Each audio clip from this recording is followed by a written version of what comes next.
Welcome, friends, to Tansson TV Plus. I'm Brandon. And I'm Mom. Thank you so much for joining us here today. Yep, thank you for joining again. Yeah, Mom, how are you doing? I'm doing just groovy, Brandon. How are you doing? All was well here. I'm excited to get into another first episode on another new day.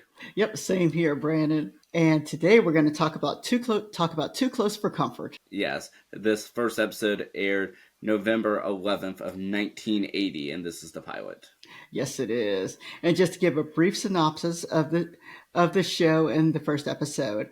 In general, this is about a married couple with two daughters, and the two daughters finally are able to move out of their home. And so in this first episode, this is where the two daughters are actually able to move out, and it's the reaction of their father and their mother too, but more so their father when in regards to the apartment in which they do move to. And Mom, thank you so much for that. You're welcome, Brandon.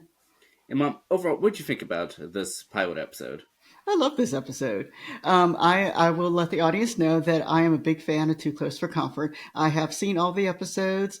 I did choose this one just because I was looking for something that familiar to kind of talk about, and so I did. So I selected Too Close for Comfort. It's just been a while since I've seen some of the episodes. I watch it periodically when it comes on or when I catch it. And so it was just nice to rewatch this episode again. Yeah, I certainly really enjoyed the episode as well. I watched a lot of the show very long time ago, but I'm excited to be rewatching this episode. And I will say that while we haven't seen the show all too much in recent years, is that there have been some favorite TV episodes of all times of the show that we've seen on occasion. Yep, we do have a couple episodes that we really, really love. And so, like I said, it was just nice to rewatch this episode. It absolutely was. And what would you say stood out to you in this viewing, and even in comparison to other shows? Because we certainly watch a lot of first episodes on this channel. We do watch a lot of first episodes.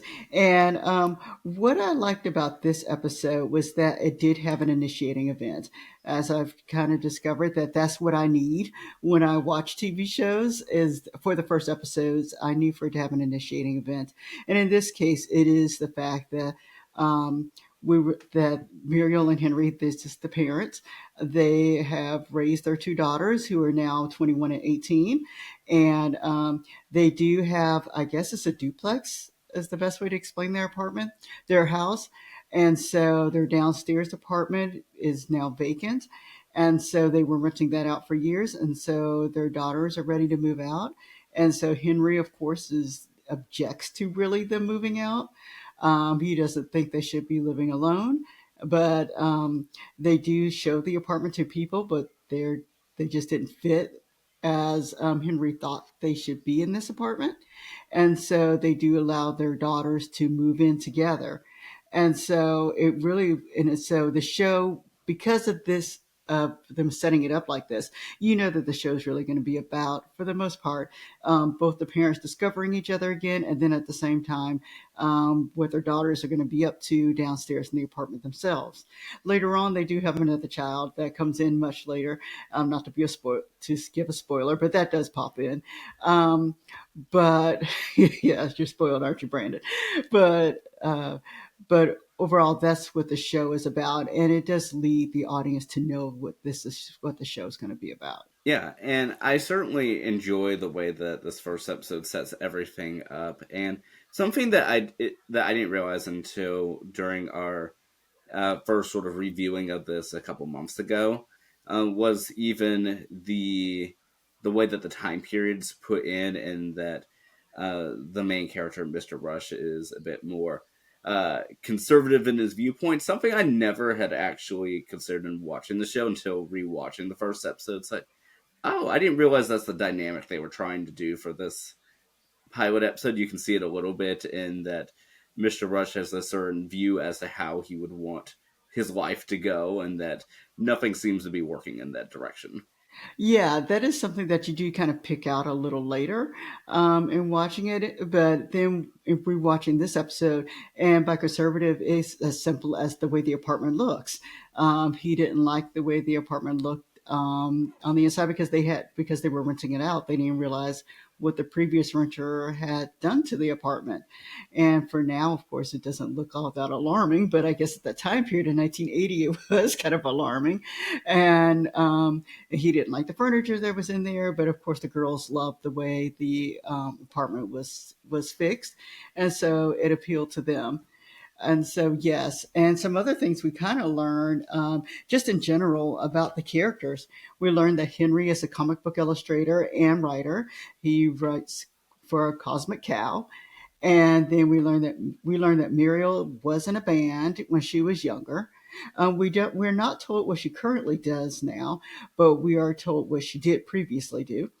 We know that Sarah, their youngest, is in college. We know that Jackie works at a bank. Jackie's 21, Sarah's 18. We learned that Henry is very overprotective of his girls. And like I said, he didn't like the contemporary style of the apartment itself. So these are just small things that we just learned from the first episode.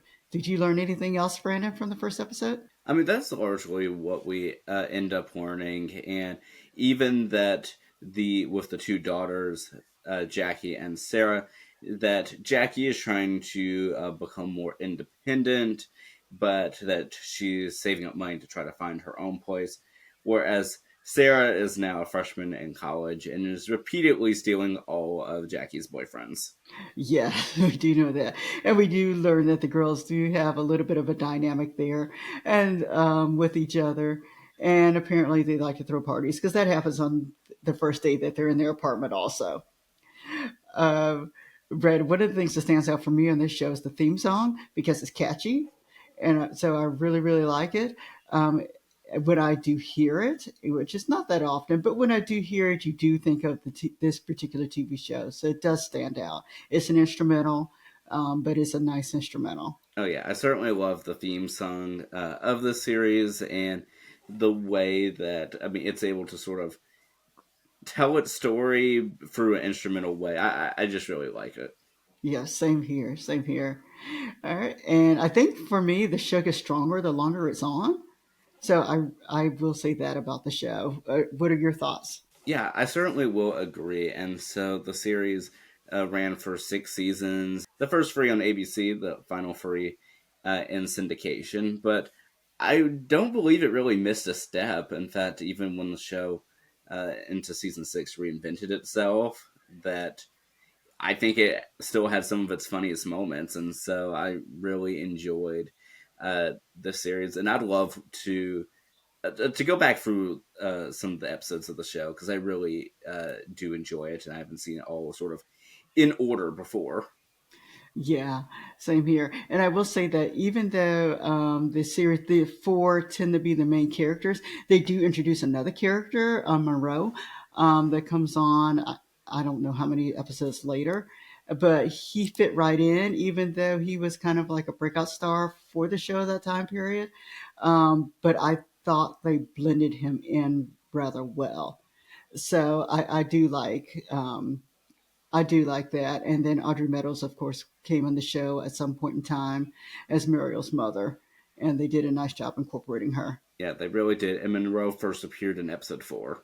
Episode 4, okay, so he came sooner than I thought. Yeah, so I certainly really love the Monroe character, and is probably one of my favorite parts of the series, the dynamics between Mr. Rush and Monroe. Yeah, they do a nice job of giving them that odd but yet nice relationship. And Moreau is supposed to be, for those who have never seen it, the same age as the daughters. Yes. Yeah. All right, Brandon, did we have any connections for this show? Yes, we do. What are the connections? Yeah, we do. And Mom, I know you actually, I believe, have a connection. So I'll actually start off with you. All right, I'm gonna go ahead and just say the obvious. Ted Knight. We do have a connection with him because he played on the Mary Tyler Moore Show, and that's where I know Ted Knight from. All right, Brandon, what other connections do you have? Yeah, so another connection that I have is actually with the show. So is actually an adaptation of a British show. Oh, what is that? Okay, so the British show is titled Keeping the Family, but that is created by Brian Cook. And Brian Cook actually created some other British shows that were adapted into American shows. Or anything? Any shows that we know? Yes, and so some of the British shows that Brian Cook made include Man About the House, which was adapted into Three's Company, and then the show George and Mildred, which was adapted into The Ropers, and then Robin's Nest that was adapted into Freeze the Crowd. Wow. Well, there's a Three's Company chain there, isn't there? Yes, it definitely is. And then, yeah, and they're all distributed by the company D.L. Taffner. And so truly they're all really connected. And in fact, I had read a little bit that following the end of this show, they were considering making a new show that were going to have the characters of Too Close for Comfort and of the Ropers, I believe. Oh, that would have been a fun show to watch. Yeah, I definitely wish that they would have pursued that. I mean, that I think would be a fun dynamic to watch. It really would have. Can you imagine the Ropers with Muriel and Henry? Yeah, that would have been fun. Yes, it would have. It would have. So is there anything else you want to discuss about the show, Brandon? No, I mean, I just really liked it. And of course, as I always say, I enjoy physical comedy. And so I think the opening sequence of Too Close for Comfort with Mr. Rush and that alarm clock, I think is very memorable and probably is now will always be the thing I think about the most when it comes to this first episode. That and the couch. Yep, I was going to say it's the sofa for me. Yes. All right. Brandon, you know, I like to rate my shows 1 to 5, 5 being the highest. I will give this show a 4 plus. Don't laugh at me, but I'm going to give it a 4 plus, Brandon. What are your thoughts? Oh, I definitely fully agree. I definitely really enjoyed the episode, and yeah, I'm excited to watch more. Yep, same here. Same here. Are you guys fans of Too Close for Comfort? If so, let us know. We'd love to hear from you. Yes, definitely, please do, All right, everybody, have a great day. and we'll see you next time. Bye bye.